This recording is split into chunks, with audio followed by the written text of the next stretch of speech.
I'm in Garibaldi Park in British Columbia, and today we're traveling through hundreds of millions of years of Earth's history to unravel the geology of these mountains, from colliding tectonic plates to glacial carving. So let's jump right into it. First, let's zoom out a little. Mount Garibaldi is located in the Coast Mountains, part of a huge belt created when pieces of oceanic crust and island arcs slammed into North America. These strips of land that were plastered onto the continent are called accreted terrane. And the terranes responsible for these mountains slammed into North America during the Mesozoic era, roughly 200 to 100 million years ago. So many of the rocks here actually formed far away in the Pacific before being shoved into Canada.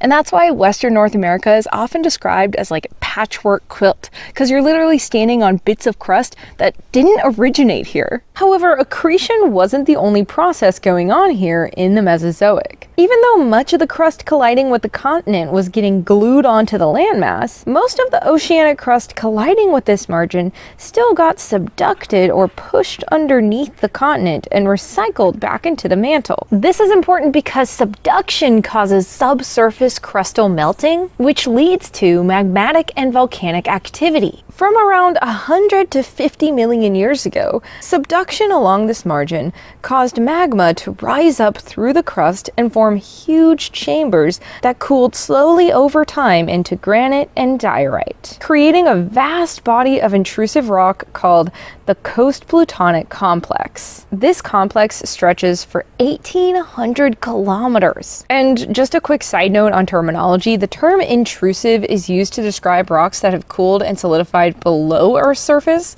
whereas those that cool and solidify at Earth's surface are called extrusive. So lava flows that solidify at the surface exposed to air and cooler temperatures form extrusive rocks, while magma that cools kilometers below the surface forms intrusive rocks. Okay, so back to these mountains. We left off around 50 million years ago after the emplacement of a huge Coast Plutonic Complex. The subduction along this margin up to that point had been driven primarily by one oceanic plate for over 100 million years.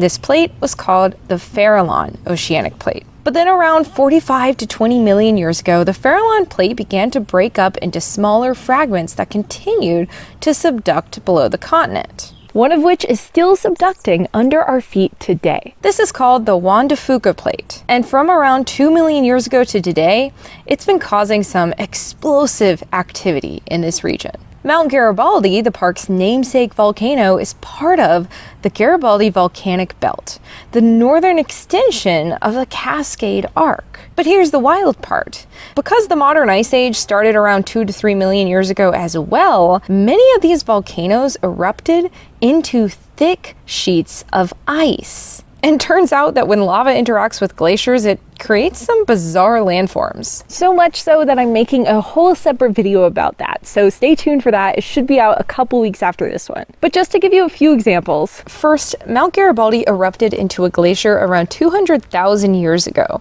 so its flanks are partly made of unstable volcanic rubble left behind after the glaciers that held much of the rock together melted away. Second, Table Mountain is a flat-topped volcano formed when lava ponded under an ice sheet. And third, the Black Tusk is the eroded remnant of an ancient stratovolcano stripped down to its volcanic spine. And I'll cover more details on how these features form in that other video, which will come soon. But the glaciers themselves also did a lot of sculpting. During the last glacial maximum, the entire park was buried under ice up to 2 kilometers thick.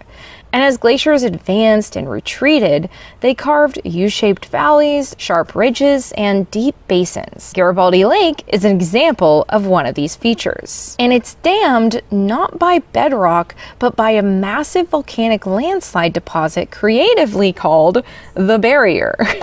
About 9,000 years ago, lava from Mount Price flowed into the valley, collapsed into a huge pile of rubble, and blocked and trapped the waters of Garibaldi Lake. And the barrier is still unstable today. Chunks occasionally fall off, and catastrophic collapse is considered possible. And as a whole, Garibaldi Park today is a mixture of glacial remnants and potentially active volcanoes. So the next time you're hiking here, remember it's not just beautiful scenery, it's a geologic masterpiece showing the interaction of fire and ice, or well, you know, lava and ice, but you know what I mean.